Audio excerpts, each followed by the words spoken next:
நீங்கள் பார்த்து கொண்டிருப்பது உங்கள் ஜாஷ்வா டிவி. சகல ஜனங்களுக்கும் நற்செய்தி.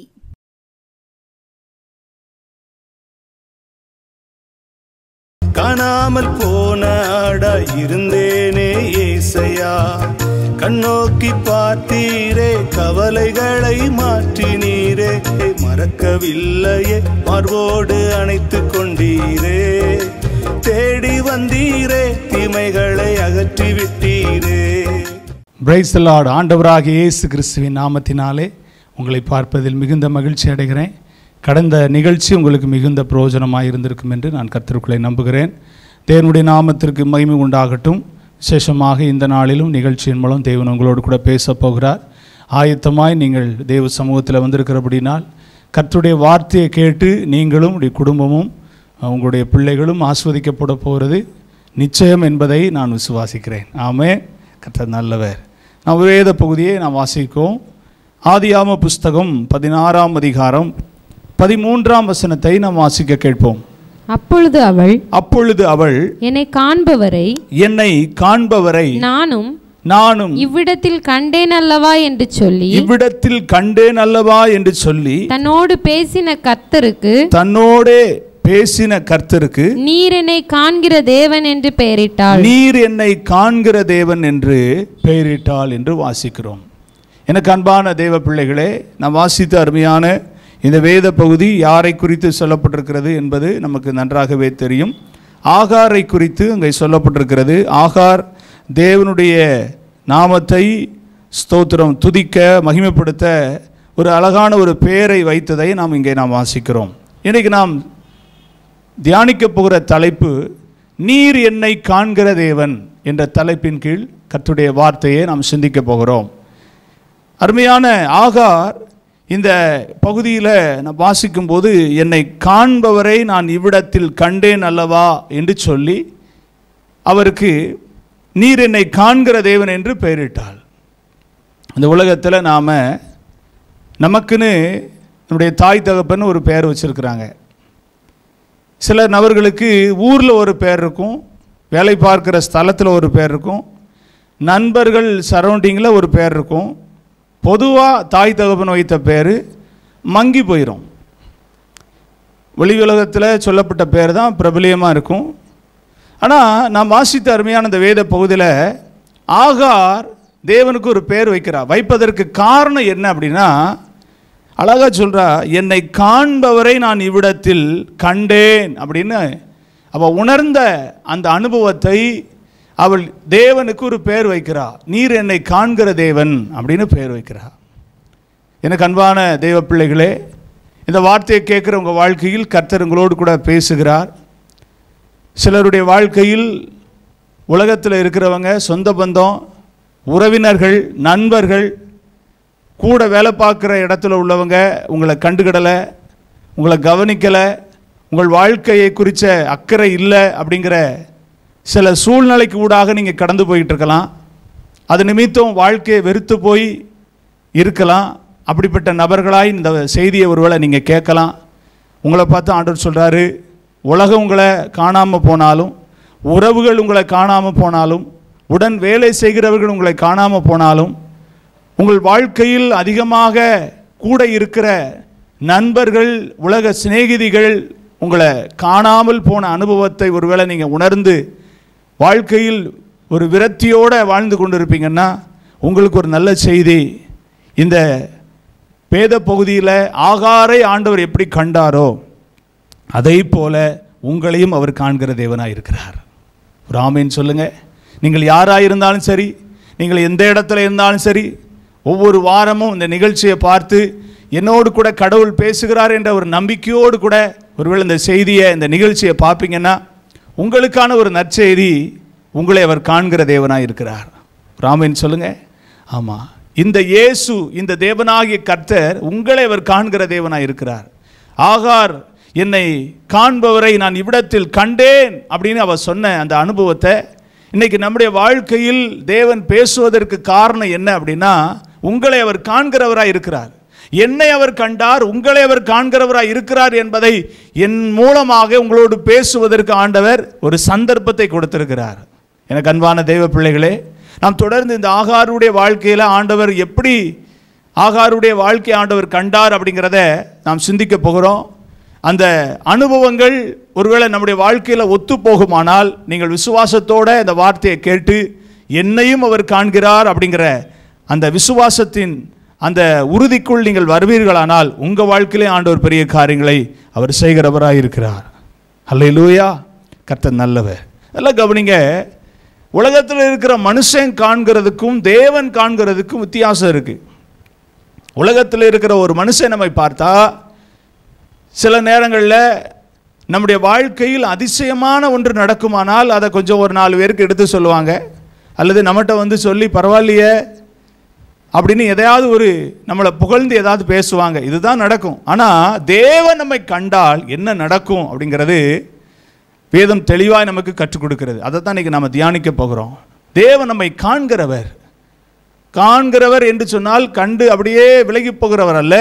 அவர் காண்கிற தேவனாய் இருக்கிறபடினால அவர் நமக்கு என்ன காரியத்தை செய்யணுமோ, எந்த தேவையின் மத்தியில் இருக்கிறோமோ, எந்த ஆமேன் ஸ்தோத்திர உதவி நமக்கு கிடைக்கணுமோ அந்த காரியத்தை அவர் கண்டு அதிலே அவர் அற்புதங்களையும் அதிசயங்களையும் செய்கிறவராய் இருக்கிறார். அல்லேலூயா. கர்த்தர் நல்லவர். நாம் வாசித்த அருமையான இந்த ஆகாருடைய வாழ்க்கையில் தேவன் அவளை கண்டார். ஆகவே நீர் என்னை காண்கிற தேவன் என்று அவருக்கு பெயர் வைத்தார். உலகத்தில் இன்னைக்கு நாம தான் போய் நம்முடைய பிரச்சனையை சொல்லக்கூடிய அளவுக்கு இன்னைக்கு கடவுள் பக்தி பல இடங்களில் நாம் பார்க்கிறோம்.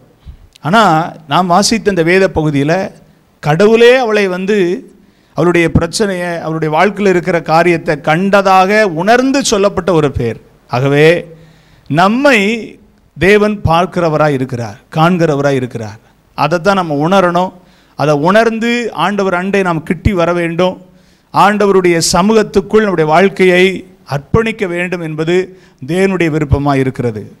என்னை யாருமே பார்க்கலையேன்னு சொல்லி உலக மனிதனை மாத்திரம் நாம் உலகத்தில் பார்த்து தேவன் நம்மை காணவில்லை என்ற ஒரு தவறான ஒரு இடத்தில் நாம் இருக்கக்கூடாது என்பதற்காகத்தான் கர்த்தர் நம்மோடு கூட பேசுகிறார். முதலாவது ஆகாருடைய வாழ்க்கையில் ஆண்டவர் எதை கண்டார்?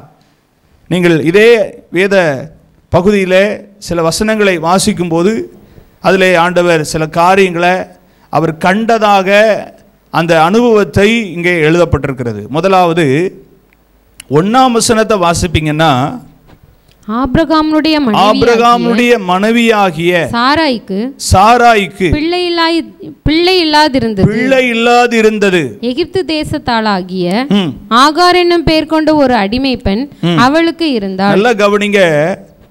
எகிப்து தேசத்தாளாகிய ஆகார் என்னும் பெயர் கொண்ட ஒரு அடிமை பெண் அவளுக்கு இருந்தாள். இந்த ஆகாரை குறித்து இங்கே எப்படி சொல்லப்பட்டிருக்கிறது? அவர் ஒரு எகிப்து தேசத்தால், அவள் இந்த சாராயுடைய வீட்டில் எப்படி இருக்கிறா? அடிமை பெண்ணாய் இருக்கிறாள், வேலை செய்கிற ஒரு பெண்ணாய் இருக்கிறாள். நல்லா கவனிக்கணும். அடிமைகள் என்றைக்குமே தானா போய் அடிமை ஆகிறதில்லை. அப்போ அடிமை ஆகுவதற்கு ஏதோ ஒரு சந்தர்ப்ப சூழ்நிலை அவருடைய வாழ்க்கையில் இருக்கு. அது நான் சிந்தித்த அளவில் நான் அதை எப்படி சிந்தித்தேன் அப்படின்னா, ஒருவேளை அவருடைய வாழ்க்கையில் அந்த அளவுக்கு வறுமை இருந்திருக்கும், கஷ்டம், வாழ்க்கையில் முன்னேற முடியாத ஒரு சூழல், வாழ்க்கையில் வளர முடியாத ஒரு பேக்ரவுண்டு. நல்லா கவனிங்க. அப்போ முதலாவது ஆண்டவர் ஆகாரை எப்படி ஆண்டவர் கண்டார்? அவளுடைய வறுமையை, அவளுடைய இயலாமையை, அவளுடைய வாழ்க்கையில் முன்னேற முடியாமல் இருக்கிற அந்த காரியத்தை ஆண்டவர் கண்டார். ஆகவே தான் அவள் அடிமை பெண் என்று அங்கே சொல்லப்பட்டிருக்கிறது. இந்த வார்த்தையை கேட்குற எனக்கு அன்பான தேவ பிள்ளையே, உங்கள் வாழ்க்கையில் நீங்கள் யாருக்கோ அடிமையாக இருக்கிறீங்களா? நீங்கள் யாருக்கோ அடிமையாகி உங்கள் வாழ்க்கையில் நீங்கள் வளர முடியாத ஒரு சூழலில், மற்றவர்களைப் போல முன்னேற முடியாத ஒரு சூழலில் இருப்பதாக நீங்கள் உணர்ந்து கொண்டு இருக்கீங்களா? உங்களுக்கு தான் ஆண்டவர் பேசுகிறாரு. நீங்கள் இனி அடிமைகளாக இராதபடிக்கு உங்கள் வாழ்க்கையில் ஒரு மாற்றத்தை உண்டாக்கும்படி உங்களுக்குள் ஒரு விசுவாசத்தை ஆண்டவர் எதிர்பார்க்கிறார். நான் அடிமையாகவே நான் வாழ்ந்து என்னுடைய வாழ்க்கையை முடிக்க போறதில்லை. என்னை காண்கிற தேவன் ஒருத்தர் இருக்கிறார். என்னுடைய நிலைமை அவர் கண்டு கொண்டிருக்கிறார். எனக்கான ஒரு சொல்யூஷனை, எனக்கான ஒரு அடுத்த லெவல், அடுத்த படி அடுத்த வாழ்க்கையின் இன்னொரு நிலையை எனக்கு ஆண்டவர் உண்டு பண்ணுவார் என்ற நம்பிக்கைக்குள் நீங்கள் வர வேண்டும். மற்ற மனிதர்களை கண்டு, தோற்று போனவர்களை கண்டு அடிமைகளாக, கடைசி வரைக்கும் கொத்தடிமைகளாக இருந்து வாழ்க்கையை அழித்து போட்டவர்களை நீங்க பார்க்க வேண்டாம். உங்கள் தேவனாகிய கர்த்தர் உங்களை காண்கிறார். உங்கள் அடிமைத்தனத்தை அவர் காண்கிறார். உங்கள் இயலாமை அவர் காண்கிறார். உங்கள் வாழ்க்கையில் நீங்கள் முன்னேற முடியாமல் இருந்து கொண்டிருக்கிற அந்த சூழலை அவர் காண்கிறார். அதிலிருந்து உங்களுக்கு ஒரு பெரிய விடுதலையை கொடுக்கும்படி, அதிலிருந்து உங்களை வெளியே கொண்டு வரக்கூடிய ஒரு சூழலை அவர் உருவாக்குகிறார் அப்படிங்கிறத நீங்க விசுவாசிக்கணும். ஒரு ஆமேன் சொல்லுங்க.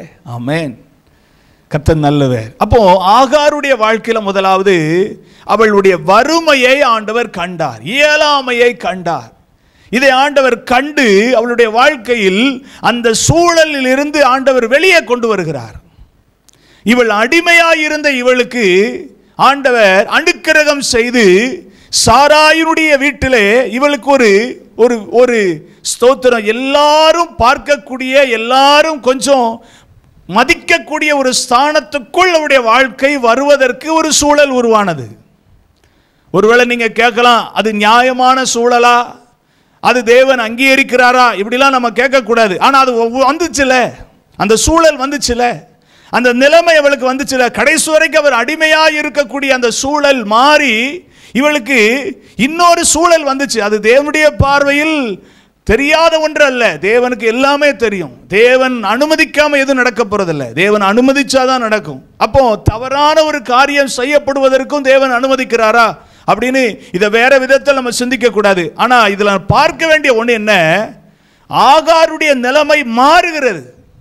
எப்படி மாறினது அப்படின்னு பார்த்தா, அவள் அடிமையாயிருந்த அந்த பொசிஷன் அடுத்த வேற ஒரு நிலைமைக்கு போகிறது. அப்போ அடிமை அப்படிங்கிற அந்த ஸ்தானம் மாற்றப்பட்டது, வறுமை என்ற ஸ்தானம் மாற்றப்பட்டது, இயலாமை என்ற ஸ்தானம் மாற்றப்பட்டது. இந்த வார்த்தையை கேட்கிற உங்களை பார்த்து ஆண்டவர் சொல்றாரு, உங்க நிலைமையும் மாறும். நீங்கள் அடிமையாக இருக்கிற சூழல் மாறும். நீங்கள் வறுமையின் உச்சத்தில் இருக்கிற சூழல் மாறும். ஐயோ, நான் முன்னேற முடியவில்லையே, என் வாழ்க்கை தரம் உயர்த்தப்படுமா என்ற கேள்விக்குறியோடு இருக்கிற உங்களை பார்த்து கர்த்தர் சொல்றாரு, உங்களை அவர் காண்கிற தேவன், உங்கள் நிலைமை ஆண்டவர் மாற்றுவார். நம்பிக்கையோடு ஆண்டவர்கிட்ட சொல்லுங்க, என் நிலைமையை நீங்க மாற்றுவீங்க ஆண்டவரே, என்னை காண்கிற தேவன் என்பதை நான் விசுவாசிக்கிறேன்னு நீங்க இந்த செய்தியை கேட்கும்போது நீங்க ஆண்டவருடைய சமூகத்தில் நீங்க சொல்லி அறிக்கையிடுவீங்கன்னா நிச்சயம் அங்க சூழல் மாறும். நீங்கள் ஒரு சாட்சிகளா இருப்பீங்க. ரெண்டாவது, இந்த ஆகாருடைய வாழ்க்கையில தேவன் கண்ட இன்னொரு சூழ்நிலை என்ன, நீங்கள் வாசிப்பீர்களானால் 4ஆம் வசனத்தில் சொல்லப்பட்டிருக்கிறது, அவன் ஆகாரோடே சேர்ந்தபோது அவள் கர்ப்பந்தரித்தாள். அவள் தான் கர்ப்பவதியானதை கண்டபோது தன் நாச்சியாரை அற்பமாக எண்ணினாள். நல்ல கவனிங்க. முதலாவது அவள் வாழ்க்கை வறுமையின் நிலையில இருந்தது, இயலாமை நிலைமையில் இருந்தது. இப்ப அடுத்த ஒரு பொசிஷனுக்கு போனோன்னு இவளே மாறிட்டா. இப்படி நம்ம சில பேர் இருக்கிறோம். நம்ம வறுமையில் இருந்தாலும் கடைசி வரைக்கும் அந்த வறுமை நிலைமையை புரிந்து கொண்டு நமக்கு எவ்வளவு உயர்வு வந்தாலும், நம்ம எந்த இடத்துல கர்த்தர் நம்மை கொண்டு போய் வைத்தாலும் அந்த இடத்துல நாம் வறுமை நிலைமைக்கு ஏற்றார் பிரகாரம் நம்முடைய சூழலை நாம் சரியாக அமைத்து கொண்டால் நிச்சயமாக நல்லது. நம்முடைய வாழ்க்கையில் தேவன் உயர்த்தின பாதையில் தடுமாற்றம் வராது. ஆனால் இந்த ஆகாருடைய வாழ்க்கையில் பார்க்கும்போது இவள் கொஞ்சம் ஒரு பொசிஷன் மாறின உடனே சாராயை, அதாவது நாச்சியாரை அற்பமாய் நினைக்க ஆரம்பிக்கிறார். அப்போ இதுல என்ன உணர்கிறோம், இவளுக்குள்ள ஒரு பெருமை வந்தது. அப்போ வறுமை மாற்றப்பட்ட பிறகு இவளுக்குள்ள என்ன வந்துருச்சு, பெருமை வந்துருச்சு. வேதத்தில் நம்ம வாசிக்கும் போது சொல்லப்பட்டிருக்கிறது, பெருமை உள்ளவர்களுக்கு கர்த்தர் எதிர்த்து நிற்கிறார் சொல்லப்பட்டிருக்கிறது, தாழ்மை உள்ளவர்களுக்கோ அவர் கிருபை அளிக்கிறார் சொல்லப்பட்டிருக்கிறது. அன்பாய் உங்களை பார்த்து நான் சொல்லுவேன், உங்களுடைய வாழ்க்கையில் தேவன் கொடுக்கிற ஒவ்வொரு உயர்வின் பாதையிலையும் நீங்கள் தேவனுக்கு நன்றி உள்ளவர்களாக இருங்க. நீங்க சொல்லுங்க ஆண்டவரை பார்த்து, ஆண்டவரே என் சிறுமையை நீர் கண்ணோக்கி பார்த்தீரப்பா, தாழ்வில் என்னை நினைத்தீர் ஆண்டவரேன்னு உங்கள் வாழ்க்கையில் தேவனை மட்டும் பெருசா பாருங்க. உங்களை நீங்க பெருசா பார்த்துட்டீங்கன்னா உங்களுக்குள்ள பெருமை என்ற நோய் வந்துடும். உங்களை கடைசி வரைக்கும் வியாதி உள்ளவங்களாவே வச்சிரும். நீங்க கேட்கலாம், அது என்ன வியாதி? அதான் பெருமை வியாதி. பெருமை வியாதி ஒரு மனுஷனுக்குள்ள வந்துருச்சுன்னா அவன் கடைசி வரைக்கும் சுகமாக மாட்டான். ஏன்னா வசனம் சொல்லுது, தேவன் அவனுக்கு எதிர்த்து நிற்பார். நல்லா கவனிங்களேன். இந்த ஆகாருக்குள்ள பெருமை என்ற ஒரு எண்ணம் வந்ததுனால நாச்சியாரை அற்பமா நினைக்கிறா.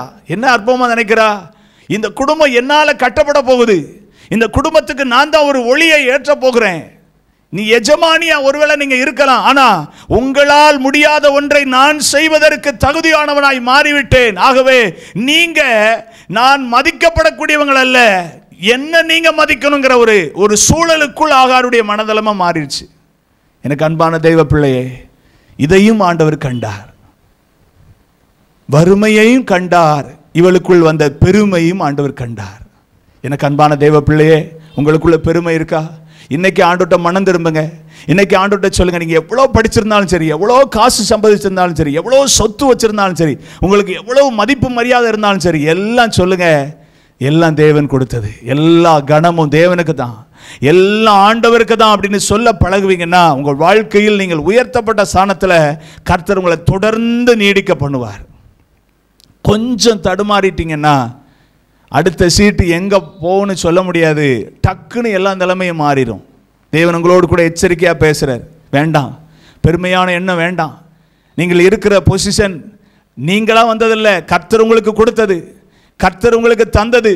அதை நீங்கள் தவறாக பயன்படுத்த வேண்டாம், தவறாக நீங்கள் அதை என்ன செய்ய வேண்டாம், யூஸ் பண்ண வேண்டாம். நீங்கள் இருக்கிற பொறுப்பு உங்களுக்கு உங்கள் தகுதிக்கு மிஞ்சின பொறுப்பாக இருக்கிறதுனால, தகுதிக்கு மிஞ்சின தகுதியாக இருக்கிறது, ஸ்தானமாக இருக்கிறதுனால தேவனுக்கு நன்றியாக இருந்து அதை பெருசாக பார்க்க வேணாம். ஏதோ கர்த்தர் கொடுத்தார், அவர் என்னை எப்போ எது வரைக்கும் வச்சிருக்கிறாரோ அது வரைக்கும் நான் தொடர்ந்து பயணிப்பேன், கர்த்தருக்கே மகிமை உண்டாகட்டும் சொல்ல பழகுங்க. ஒருவேளை அப்படிப்பட்ட சூழல் இல்லாமல் பெருமையாக இருப்பீங்கன்னா இன்னைக்கு உங்களுக்கு ஒரு மனம் திரும்புதல் வரட்டும், கர்த்தர் உங்களை ஆஸ்வதிப்பார். பெருமையும் ஆண்டவர் கண்டார். மூன்றாவது நீங்கள் வாசிப்பீர்களானால் 6ஆம் வசனத்தில் சொல்லப்பட்டிருக்கிறது, அதற்கு ஆபிரகாம் சாராயை நோக்கி இதோ உன் அடிமைப்பெண் உன் கைக்குள் இருக்கிறாள், உன் பார்வைக்கு நலமானபடி அவளுக்கு செய் என்றான். அப்பொழுது சாராய் அவளை கடினமாய் நடத்தினபடியால், நல்ல கவனிங்க, கடினமாய் நடத்தினபடியால் அவள் அவளை விட்டு ஓடி போனாள். நல்ல கவனிங்க, முதலாவது வறுமையை கண்டார், ரெண்டாவது அவளுக்குள்ள ஏற்பட்ட மாற்றத்தினால் வந்த பெருமையை கண்டார். இப்ப மறுபடியும் என்ன ஆயிடுச்சு, எஜமானி அம்மாவுக்கு ஃபுல் பவர் இருக்கு, அவங்க ஃபுல் பவர் உள்ளவங்க. இப்போ இந்த சூழலை கண்ட உடனே என்ன பண்ணாங்க, இவளை கடினமா நடத்த பழகிட்டாங்க. ஏன்னா ஆபிரகாமே சொல்லிட்டாரு, உன் மனசுல என்ன தோணுதோ நீ அப்படி செய்ப்பா அப்படின்ட்டாரு. நல்லா கவனிங்க, இப்போ கடினமாய் நடத்தக்கூடிய சூழல் இவளுக்கு எப்படி மாறிடுச்சு, சிறுமைப்படுத்துகிற சூழ்நிலைக்கு மாறிடுச்சு. இதையும் ஆண்டவர் கண்டார். நல்லா கவனிங்க, முதலாவது வறுமையான நிலைமையை கண்டார், ரெண்டாவது இவளுக்குள் ஏற்பட்ட பெருமையான சூழ்நிலையை கண்டார், மூணாவது இந்த பெருமை இவளை எங்க கொண்டு போய் தள்ளிருச்சு, சிறுமைக்குள்ள கொண்டு போய் தள்ளிருச்சு. சிறுமைப்படுத்த கடினமா, அதாவது இன்னைக்கு நாம ஜூஸ்லாம் குடிக்கிறோம், ஆனால் லேசாக அது கிடைக்கல, அதை கசக்கி பிழிஞ்சி அதனுடைய ஜூஸ், அதனுடைய சாறை எடுத்து குடிக்கிறோம். அது எந்த அளவுக்கு நசுக்கப்படுகிறதோ அதை போல சிலருடைய வாழ்க்கை நசுக்கப்பட்டு கொண்டு இருக்கிறது. கர்த்தருடைய ஆவியானவர் தீர்க்க தரிசனமாக பேசுகிறாரு. சிலருடைய வாழ்க்கை நசுக்கப்படுகிறது, ஒடுக்கப்படுகிறது, சிதைக்கப்படுகிறது. நீங்கள் ஏன்னு கேள்வி கேட்டுக்கிட்டு இருக்கீங்க, பதில் வேற ஒன்றும் இல்லை, உங்களுக்குள் ஏற்பட்ட பெருமை தான் காரணம். இன்னைக்கு உங்கள்கிட்ட ஆண்டவர் எதிர்பார்க்கிறது என்னன்னா, உண்மைதான் ஆண்டவரே, நான் பெருமையாக இருந்தேன், அதனால தான் நான் இந்த நிலைமைக்கு தள்ளப்பட்டேன்னு சொல்லி நீங்கள் வாயை திறந்து ஆண்டுகிட்ட சொன்னீங்கன்னா நிச்சயமாக ஆண்டவர் உங்கள் வாழ்க்கையில் இருக்கிற சிறுமையை கர்த்தர் மாற்றுவார். ஒரு ஆமென் சொல்லுங்க. ஆமாம், கர்த்தருடைய நாமத்துக்கு மகிமை உண்டாகட்டும். ஆகவே எனக்கு அன்பான தேவ பிள்ளைகளே, இந்த ஆகாருடைய வாழ்க்கையில் ஏற்பட்ட சிறுமை ஆண்டவர் கண்டு, கடினமாய் நடத்தப்பட்ட சூழ்நிலை ஆண்டவர் கண்டு, அவளுடைய வாழ்க்கையில் ஸ்தோத்திரம் ஆண்டவர் என்ன செய்தார்னா, அதுக்கப்புறம் தான் அவளுடைய சிறுமையான சூழ்நிலையில் அவள் ஓடி போகிறா. ஓடி போய் எங்கேயாவது போய் பிழைச்சுக்கிடுவோம், எங்கேயாவது போய் நம்ம தஞ்சம் முகந்துருவோம் சொல்லி அவள் ஓடி போனாள் என்று வேதத்தில் நாம் வாசிக்கிறோம். கர்த்தர் நல்ல 21ஆம் அதிகாரம் 14ஆம் வசனத்தை வாசிக்கும் போது அங்கே இப்படியா சொல்லப்பட்டிருக்கிறது. 21ஆம் அதிகாரம் 14ஆம் வசனம், ஆபிரகாம் அதிகாலையில் எழுந்து அப்பத்தையும் ஒரு துருத்தி தண்ணீரையும் எடுத்து ஆகாருடைய தோளின் மேல் வைத்து பிள்ளையையும் ஒப்பு கொடுத்து அவளை அனுப்பிவிட்டான். அவள் புறப்பட்டு போய் பெயர்சபாவின் வனாந்திரத்திலே அலைந்து திரிந்தாள். அலைந்து திரியக்கூடிய ஒரு சூழ்நிலை வந்துருச்சு. வேண்டாம், நம்முடைய வாழ்க்கையில வேண்டாம். அலைந்து திரியக்கூடிய ஒரு சூழ்நிலை. அது ஒரு நிரந்தரமான சூழ்நிலை கிடையாதுங்க. ஆகவே எனக்கு அன்பான தேவ பிள்ளைகளே, உங்கள் வாழ்க்கையில் சிறுமையை கண்டார், பெருமையின் அனுபவத்தை கண்டார், வறுமையின் அனுபவத்தையும் ஆண்டவர் கண்டார். இந்த விசுவாசம் உங்களுக்கு உண்டா? ஒவ்வொரு சூழ்நிலையிலையும் ஒவ்வொரு விதமான பிரதிபலன் நம்முடைய வாழ்க்கையில் ஏற்பட்டுக்கிட்டு இருக்கு. ஆனால் நம்ம எப்படி இருக்கணும்? ஆண்டவருடைய பார்வையில் எப்போவுமே ஒரே மாதிரி இருந்தோம்னா நம்ம எப்பவும் சொல்லலாம், நீர் என்னை காண்கிற தேவன், என்னை காண்கிறவர் நான் இவ்விடத்தில் கண்டேன் என்ற வார்த்தையை நம்ம சொல்லணும்னு சொன்னால் நம்முடைய வாழ்க்கையில் சரியான நிலைமையில் நம்ம இருக்க பழகணும். இந்த அனுபவத்தை கர்த்தர் உங்களுக்கு தரும்படி உங்களோடு கூட இந்த நிகழ்ச்சியின் வாயிலாக பேசியிருக்கிறாரு. உணர்த்தப்பட்டிருப்பீங்கன்னா என்னோடு கூட சேர்ந்து ஜெபிங்க. கர்த்தர் உங்களை ஆஸ்வதிப்பார். நேசிக்கிற நல்ல ஆண்டவரே, இயேசுவின் நாமத்தினால் நம்முடைய சமூகத்தில் வருகிறோம். இந்த வார்த்தையை கேட்ட நம்முடைய பிள்ளைகள் ஒவ்வொருடைய வாழ்க்கையிலையும் ஆகாருடைய வாழ்க்கையிலே நீர் கண்ட தேவன். இந்த நிகழ்ச்சியின் மூலமாக நம்முடைய பிள்ளைகளோடு கூட நீங்கள் பேசியிருக்கீங்க. இந்த வார்த்தையில் ஆண்டவரே, இந்த ஜனத்திற்கு இந்த நிகழ்ச்சியை பார்க்குற ஒவ்வொருவருக்கும் என்ன செய்தியை நீங்கள் சொல்ல விரும்புகிறீங்களோ அதை தெளிவாக நம்முடைய பிள்ளைகளுடைய இருதயத்தில் விதைக்க ஜெபிக்கிறேன். ஆண்டவரே, வழி அருகே அல்ல ஆண்டவரே, ஸ்தோத்திரமையா, முள்ளுள்ள இடத்துல அல்ல, கற்பாறையில் அல்ல, நல்ல நிலத்தில் இந்த விதை விழட்டும். ஆண்டவரே ஸ்தோத்திரம், விதையை ஆண்டவரே பரிசுத்த ஆவியானவர் நீர் இந்த நிகழ்ச்சியின் மூலமாக விதைச்சிருக்கீங்க. அதற்குரிய பலன் உமக்கே வந்து சேரட்டும். ஆண்டவரே, உங்கள் நாமத்துக்கு மகிமை உண்டாகட்டும். தாழ்த்துகிறேன், வெறுமையாக்குகிறேன். இயேசுவின் நாமத்தில் ஜெபிக்கிறேன் ஜீவனுள்ள நல்ல பிதாவே, ஆமென். கர்த்தர் உங்களை ஆஸ்வதிப்பார். இந்த நிகழ்ச்சி உங்களுக்கு பிரயோஜனமாக இருந்திருக்கும்னா, உங்களுக்கு அற்புதங்களை கர்த்தர் செய்திருப்பாரானால் எங்களோடு கூட தெரியப்படுத்த மறவாதிருங்க. தொடர்ந்து இயேசு கிறிஸ்துவை குறித்து நீங்கள் இன்னும் அறிந்து கொள்ள விரும்புவீர்களானால் எங்களோடு கூட தேவனை ஆராதிக்க உங்களை அன்போடு கூட அழைக்கிறோம். கருவந்தாவில் மக்கனாயும் சபையில் நாங்கள் கர்த்தரை ஆராதிக்கிறோம். நீங்கள் எங்களோடு சேர்ந்து ஆராதிக்க எந்த சபைக்கும் போகாதவங்களை இருப்பீங்கன்னா எங்களோடு வந்து ஆராதிக்க உங்களை அன்போடு கூட அழைக்கிறோம். தொடர்ந்து தேவனுடைய நாமம் மகிமைப்படட்டும். ஜாஷுவா டிவிக்காக தொடர்ந்து ஜெபம் பண்ணுங்க. கர்த்தர் பெரியவர். அடுத்த நிகழ்ச்சியில் உங்களை பார்க்கும் வரை தேவனுடைய கிருபை, இரக்கம், சமாதானம் உங்களோடு கூட இருப்பதாக. God bless you. ஆமென். காணாமல் போன ஆடா இருந்தேனே ஏசையா, கண்ணோக்கி பார்த்தீரே, கவலைகளை மாற்றினீரே, கண்ணோக்கி பார்த்தீரே, கவலைகளை மாற்றினீரே, மறக்கவில்லையே, மார்போடு அணைத்து கொண்டீரே, தேடி வந்தீரே, தீமைகளை அகற்றி விட்டீரே.